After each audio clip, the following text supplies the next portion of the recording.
नमस्कार, मैं हूं संगीता राय। पूर्वांचल एक्सप्रेस न्यूज के इस वेब पोर्टल में आपका स्वागत है। आइए देखते हैं हमारे संवाददाता राम सकल यादव की यह विशेष रिपोर्ट।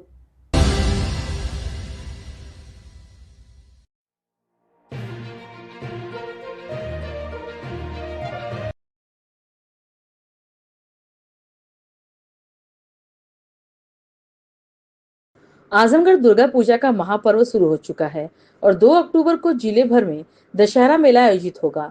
इस बार जिले में 1665 स्थानों पर दुर्गा प्रतिमाओं की स्थापना की जाएगी, जिसमें शहरी क्षेत्र में 765 और ग्रामीण क्षेत्रों में लगभग 900 प्रतिमाएं शामिल हैं। वहीं 190 रामलीला मंच पर धार्मिक आयोजन होंगे। त्योहार को शांतिपूर्ण और सुरक्षित तरीके से संपन्न कराने के लिए प्रशासन ने तैयारियां पूरी कर ली हैं। पुलिस अधीक्षक डॉक्टर अनिल कुमार ने बताया कि शांति समिति की बैठकों में आयोजकों को गणमान्य लोगों को नियमों से अवगत करा दिया जाएगा। हर पंडाल में पुलिस, होमगार्ड और महिला पुलिस कर्मी तैनात रहेंगे। साथ ही एंटी रोमियो टीम निगरानी भी रखेगी।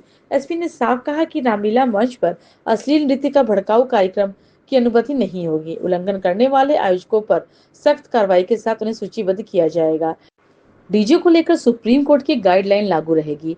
ऊंचाई इतनी न हो कि बिजली के तारों से खतरा पैदा हो और डीजे को सुरक्षित तरीके से वाहन पर बांध कर रखा जाए। सर, आजमगढ़ में कितनी मूर्तियां स्थापित की जा रही हैं, उनके लिए क्या सुरक्षा के इंतजाम किए गए? जो दुर्गा प्रतिमाएं हैं, आजमगढ़ में जो सूचना उपलब्ध है उसके अनुसार शहरी क्षेत्रों में लगभग 765 के आसपास और ग्रामीण क्षेत्रों में लगभग 900 के आसपास, कुल 1665 के आसपास दुर्गा प्रतिमाएं पंडालों में स्थापित की जा रही हैं। इसके अलावा शहरी क्षेत्रों में लगभग 50 जगहों पे और ग्रामीण क्षेत्रों में लगभग 140, पूरे जनपद में कुल 190 जगहों पे रामलीला मंचन की जानकारी है। इसके अलावा दशहरा और दीपावली जैसे कई त्यौहार इस बीच रहेंगे। इन सभी त्योहारों को सकुशल संपन्न कराने के लिए आयोजक और जो जनपद के सभी समुदायों के जो गणमान्य संभ्रांत लोग हैं उनके साथ पीस कमेटी की मीटिंग पुलिस और प्रशासन द्वारा कर ली गई है। इसमें डीएम महोदय द्वारा भी जितने भी विभाग इससे संबंधित हैं, सफाई से लेके और बिजली और सब व्यवस्थाओं के लिए निर्देशित किया गया है। और पुलिस द्वारा भी मेरे पूर्ववर्ती अधिकारी और मेरे द्वारा पुलिस कर्मियों को ठीक से ड्यूटियां लगाने और त्यौहार को सेफ और सिक्योर तरीके से संपन्न कराने के लिए समुचित निर्देश दिए गए। सर, फोर्स कितनी तैनात रहेगी? इसमें यथासंभव जो पंडाल हैं वहाँ पे फोर्स पुलिसकर्मी या होमगार्ड या पीआरडी नियुक्त किए जाएंगे और इसके अलावा जो आयोजक हैं उनकी दुर्गा पंडाल सुरक्षा समितियां और रामलीला मंचन सुरक्षा समितियां जो है आसपास के लोग और आयोजकों और बीट कांस्टेबल चौकीदार इनको मिला के गठित की गई हैं ताकि एक सामूहिक जिम्मेदारी के तहत हम इस त्यौहार को सेफ और सिक्योर तरीके से संपन्न करा सकें। सर, पिछले सालों में देखा गया है कि जैसे रामलीला के मंचन में भीड़ जुटाने के लिए बार बालाओं का सहारा लिया जाता है, तो सर उसको भी सख्त निर्देश करें। देखिए, जितनी भी शर्तें हैं वो आयोजकों को स्पष्ट कर दी गई हैं और अगर जो हमारा त्यौहार है वो अच्छे से जो परंपराएं हमारी हैं उनके अनुसार मनाया जाए। किसी भी हालत में किसी भी तरह का गैरकानूनी या अश्लील या अनैतिक कृत्य वहाँ पे नहीं होना चाहिए। उसमें अश्लील नृत्य या किसी तरह का भड़काऊ या दूसरे समुदाय संप्रदाय की भावनाओं को हाथ पहुँचाने वाली बातें, चीज़ें, म्यूजिक या गाना उस तरह का नहीं होना चाहिए।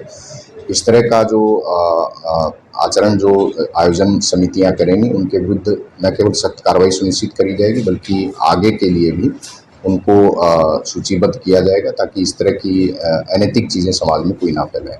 तो डीजे के लिए तो जो कोर्ट की गाइडलाइन है उसी हिसाब से रहेगा। डीजे के लिए जो माननीय सुप्रीम कोर्ट की गाइडलाइंस हैं उनका पालन कराया जाएगा। इसके अलावा डीजे के जो डीजे स्वामी हैं उनके साथ भी मीटिंग की गई है और आयोजकों और डीजे स्वामियों को बताया गया है कि किसी भी दशा में डीजे का इस तरह से उपयोग ना किया जाए कि वो सेफ्टी से कॉम्प्रोमाइज़ करे। जैसे वाहनों पे बहुत ऊंचाई तक डीजे रखना या फिर डीजे ढीला ढाला रखना जिससे उसके ऊपर बैठे हुए व्यक्ति गिर जाते हैं, दब जाते हैं, उस तरह की चीज़ें हों, या इतनी ऊंचाई कर देना कि वाहन के ऊपर डीजे के ऊपर व्यक्ति वो तार को छू जाए और कोई हादसा हो जाए। इस तरह की चीज़ें ना हों, ये बहुत डिटेल में सभी लोगों को बताई भी गई है और मैं आपके माध्यम से जनता को फिर से इन चीज़ों की अपील करना चाहता हूँ। ये सेफ्टी जो है ये कॉमन सेंस है, ये हम सब लोगों को पुलिसकर्मियों को आयोजकों के साथ रूट पे भ्रमण करके सेफ्टी के प्रत्येक बिंदु को देखना चाहिए। ये पुलिस और आयोजकों दोनों की सामूहिक जिम्मेदारी है।